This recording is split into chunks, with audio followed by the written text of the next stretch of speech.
दोस्तों जेल एक ऐसी जगह है जहां खतरनाक तरीन मुजरिमों को रखा जाता है। कभी कभार यहां बेगुनाह लोग भी कैद होते हैं। लेकिन आज जिस जेल के बारे में मैं आपको इस वीडियो में बताने जा रहा हूं, इस जेल को तारीख की खतरनाक तरीन जेल्स में से एक माना जाता है। एक ऐसी जेल जहां से भागना तकरीबन इम्पॉसिबल था, जहां जिंदगी गुजारना एक अजाब से कम नहीं था। इसको काला पानी जेल कहा जाता है। इसका नाम सेलुलर जेल भी है। दोस्तों काला पानी जेल इंडिया में अंडमान एंड निकोबार आइलैंड्स में बनी हुई है। एक जजीरे पर बनी इस जेल की तारीख 116 साल पुरानी है। ये जेल बनी कैसे, इसके लिए हमें 1857 में जाना पड़ेगा।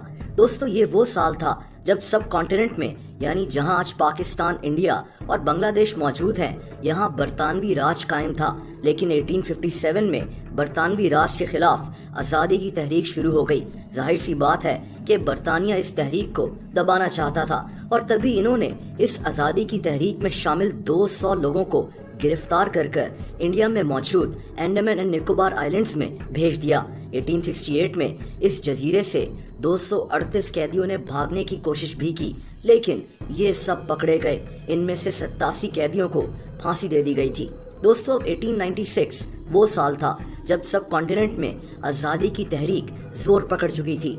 लोग बरतानवी राज से आज़ादी हासिल करना चाहते थे और अब बरतानवी राज को प्रॉपर जेल्स की ज़रूरत थी जहां आज़ादी की तहरीक में शामिल लोगों को कैद किया जा सके। इसका आइडिया चार्ल्स जेम्स ने दिया था। ये आदमी बरतानवी राज का होम सेक्रेटरी था और दोस्तों तभी इन्होंने अंडमान एंड निकोबार आइलैंड्स पर एक जेल तामीर करना शुरू कर दी। ये वही जेल है जिसको काला पानी जेल कहा जाता है। वक्त के साथ साथ ये जेल खौफ की अलामत बन गई। दोस्तों इस जेल को 10 साल में तामीर किया गया था। इस जेल को तामीर करने वाले भी वही कैदी थे जो इस जजीरे पर पहले से कैद थे। काला पानी जेल के 7 हिस्से थे और इसकी इमारत के दरमियान में एक टावर बना हुआ था जहां गार्ड्स खड़े होकर इस जेल पर नजर रखते थे। यहाँ हर इमारत 3 मंजिला थी जिसमें 696 सेल्स थे, यानी 696 जेल्स मौजूद थे।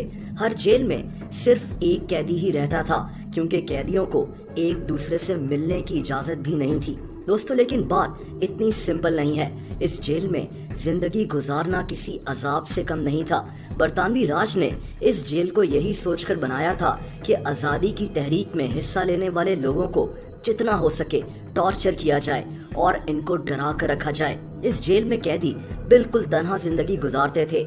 इनको मुख्तलिफ काम दिए जाते थे और कहा जाता था कि ये काम एक खास टाइम में पूरे करने हैं। अगर कोई कैदी काम पूरा ना करता तो इसको भयानक सजाएं दी जाती थी। कैदियों को कई घंटे मुसलसल चक्की पीसने को कहा जाता था। ये कोई मामूली चक्की नहीं थी। इस चक्की में नारियल को पीसकर उससे ऑयल निकाला जाता था। कैदियों को जंजीरें पहनाकर कई घंटे इस चक्की को चलकर घुमाना होता था। इस सजा से कई कैदी इसी जेल में दम तोड़ गए थे। दोस्तों कई दफा कैदियों को हथकड़ी पहनाकर 1 हफ्ते तक खड़ा रखा जाता था। कुछ कैदियों को तो मुकम्मल अंधेरे में कई महीनों तक रखा जाता था और कई कैदी ऐसे भी थे जिनको 4 दिन तक खाना ही नहीं दिया जाता था। दोस्तों इस जेल की एक और हौलनाक बात यह थी कि यहाँ टॉयलेट्स नहीं थे। कैदियों को दिन में 2 मेटल के बोल्स दिए जाते थे। एक बोल में खाना होता था और दूसरा बोल टॉयलेट के इस्तेमाल के लिए। इनको ये बोल्स खुद ही धोने होते थे। यानी इस जेल में जितनी भी गैर इंसानी चीजें इंसान के जहन में आती हैं वो होती थी। बात यहाँ खाने की जाए तो यहाँ कैदियों को ऐसा खाना दिया जाता था जो इंसानों के खाने के काबिल ही नहीं था। पूरा दिन सख्त मेहनत करने के बाद कैदियों को जंगली घास से बना हुआ खाना दिया जाता था। इसके साथ ऐसे चावल होते थे जिनके अंदर पत्थर मौजूद होते थे। कई कैदी ऐसे भी थे जिनकी मौत खाना खाकर ही हो जाती थी। 1933 में काला पानी जेल में कैदियों ने भूख हड़ताल कर दी थी। इनके 2 मुतालबे थे। एक तो इनको टॉयलेट्स चाहिए और दूसरा इनको ऐसा खाना चाहिए था जिसको कम से कम एक इंसान खा सके। आप सोचेंगे दूर दराज बने इस जजीरे पर मौजूद काला पानी का ये जेल कितना हौलनाक होगा जब कैदी सिर्फ इंसानों वाला खाना हासिल करने के लिए भूख हड़ताल कर दें। अब दोस्तों ये जेल बंद कैसे हुआ, इसकी कहानी भी काफ़ी अजीब है। 1941 में जब दूसरी जंग अजीम यानी वर्ल्ड वॉर 2 चल रही थी तो जापान ने इस जेल पर हमला करके इस जेल पर कब्जा कर लिया। इन्होंने यहाँ बरतानवी फौजियों को कैद कर लिया था और यहाँ मौजूद कैदियों को रिहा कर दिया था। 1945 में जब दूसरी जंग अजीम ख़त्म हुई तो ये जेल भी तकरीबन बंद कर दी गई और यूं एक हौलनाक दौर ख़त्म हो गया। लोग आज भी इस जजीरे पर इस जेल को देखने के लिए जा सकते हैं। वीडियो पसंद आई हो तो वीडियो को लाइक ज़रूर कर दें। ऐसी इंटरेस्टिंग वीडियोस देखने के लिए इस चैनल को सब्सक्राइब कर लें और बेल आइकन पर भी हिट कर दें ताकि इस चैनल की वीडियोस के नोटिफिकेशंस आपको मिलते रहें। अपना बहुत ज़्यादा ख्याल रखें। अल्लाह हाफ़िज़।